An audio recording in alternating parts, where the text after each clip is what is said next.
Dile a tu abuela, se acabó, que el rancho vamos a reventar. Banda que están viendo ustedes acá, Green River, que están viendo en pantalla, todo empezó a mediados de los 80s, junto a nada más y nada menos que Mudhoney, Melvins, estaba también por esa época Soundgarden. Fueron los inicios, los primeros nombres, ¿no? Porque hubo una disquera, ya les voy a hablar de esta disquera, que fue la que organizó todo este movimiento. Dio los primeros pasos para esta comunidad, para esta nueva cultura y este nuevo género dentro del rock and roll.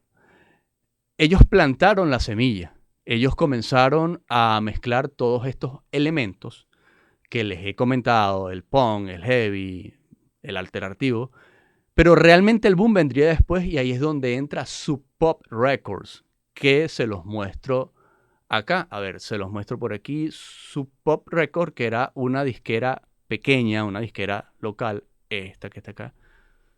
Bueno, este que están viendo aquí es el logo de Sub Pop, ¿no? Para ir poniéndolos en ambiente. Sub Pop Records comenzó a grabar y a distribuir a esas bandas emergentes, las que les acabo de comentar, de esta escena de Seattle. Ahí aparecieron los primeros nombres, pues nada más y nada menos que Mudhoney, Soundgarden, estaba Green River, estaban Melvins, bandas pesadas, experimentales, que sembraron las bases. Ellas crearon los cimientos junto a Sub Pop. Sub Pop. ¿Qué es lo importante de esto? Es que Sub Pop, un sello independiente, sin mucho dinero, no muy conocido, y de repente contrata a esta crema innata de un género musical naciente. Ellos sin saberlo, pero que con una historia detrás podían tener una pequeña percepción, una pequeña apreciación de lo que debían hacer. Y ya les voy a explicar por qué, ¿no? Estoy tratando de recordar un poco el tema de Sub Pop y lo importante que fue. Realmente Sub Pop fue fundada por Bruce Babbitt, se llama el fundador de Sub Pop, que se hizo muy importante en finales de los 80s y comienzos de los 90s, ahí en Seattle. Él comenzó en los inicios de los 80s, pero como un fanzine. Él distribuía un fanzine, ¿no? Y hacía, él mismo, el creador de un fanzine, que se llamaba así Subterranean Pop. Para quien no sepa qué es un fanzine, es una revista, ¿no?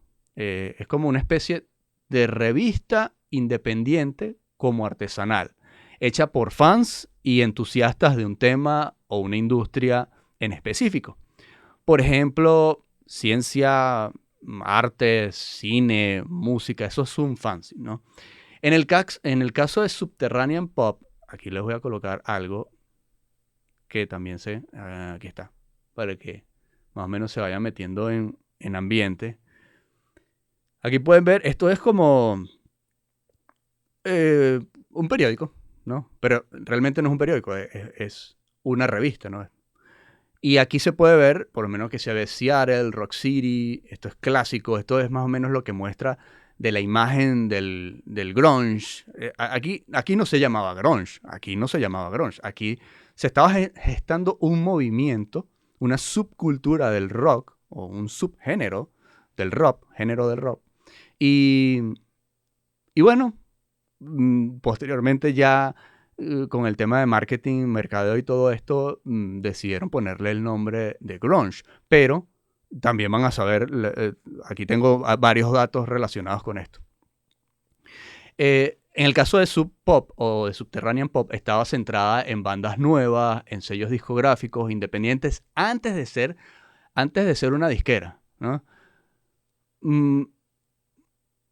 Cuando ya estaban por allí a finales de los 80, a mediados finales de los 80, Subterranean Pop acortaron el nombre y se comenzaron a llamar Sub Pop. Ya en el 86, en el 88 comienza toda esta historia del Sub Pop, el sonido de Seattle.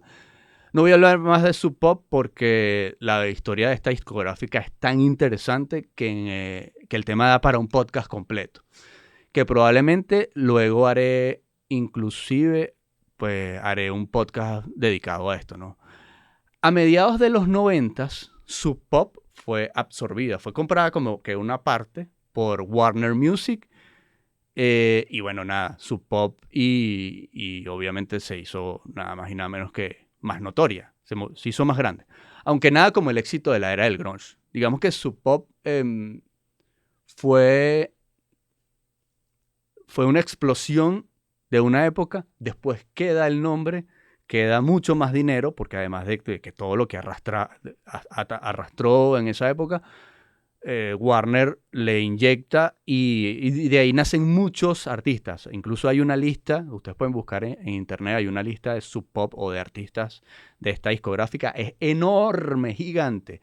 Pero si ustedes comienzan a detallar esta lista de los artistas de Sub Pop, los relevantes fueron los del grunge.